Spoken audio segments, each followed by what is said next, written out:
And step 5, start applying for jobs in China. Now that you've dotted down what you need and what are your expectations, what you want, now you start applying and your applications are being specific. You've narrowed it down to the kind of institution. Is it a kindergarten? Is it a high school? Whatever you've decided. Is it a city and all of that? So now you consider your salary. Alright? If you're earning 12,000 rand and you come to China earning 16,000 rand, 16,000 rand, yes, when you convert, it's like, really, it wasn't really worth coming to China because that's not much of a difference. But if you're earning 12,000 and now you're gonna get like 20,000, I mean, that's a huge difference. So hey, consider your salary. It's very important. Working hours or days, like I said earlier, when you work in a public school like a kindergarten that I work in, my weekends are off. I can do whatever I want. When you work in a training school, it's different.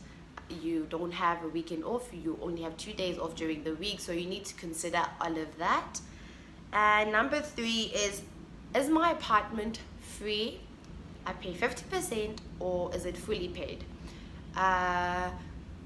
In Beijing, guys, apartments are very, very expensive. You need to pay it like 5 months in advance, and sometimes can take a strain on you. And it's really helpful it's really nice actually if your employer pays for your apartment and you only get to pay for your water, electricity, your food, like I do. My apartment is free and I just buy the basics. That's so cool. And number 4, holidays. Are my holidays free, half paid, or fully paid?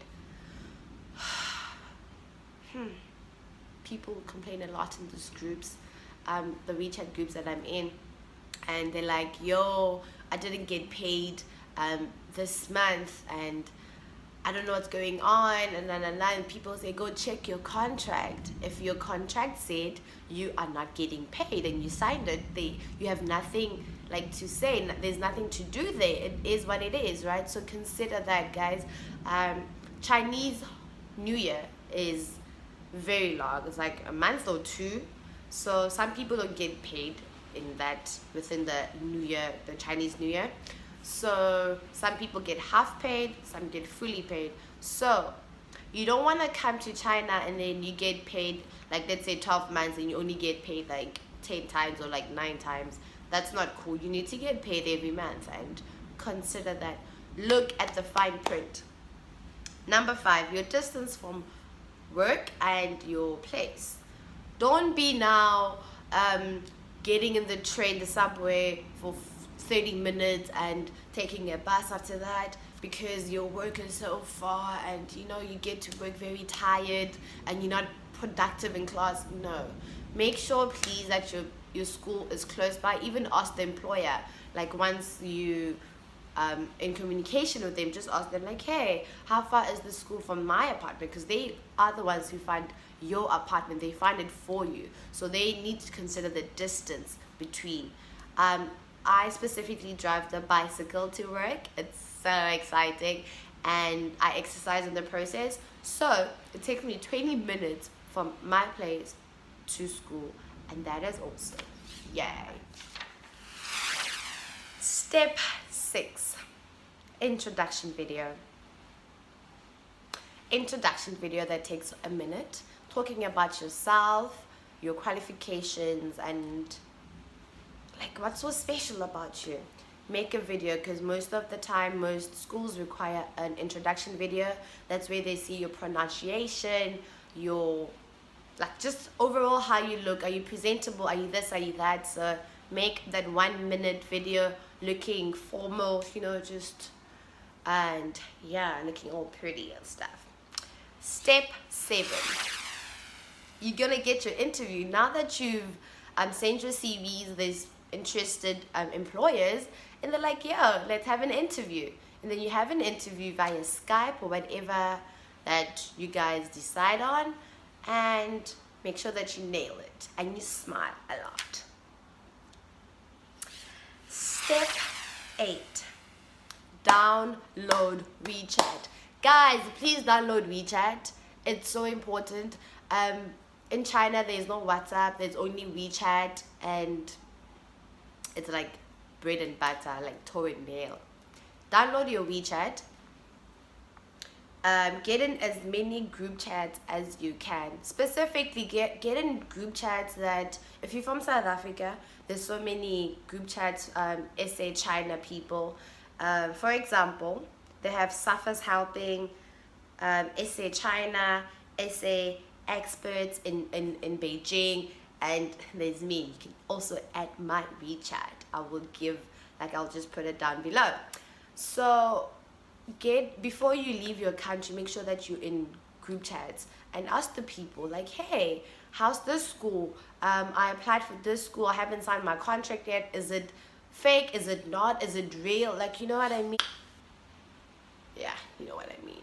So you need to get in as many group chats as you can. And yeah, that's about step 8.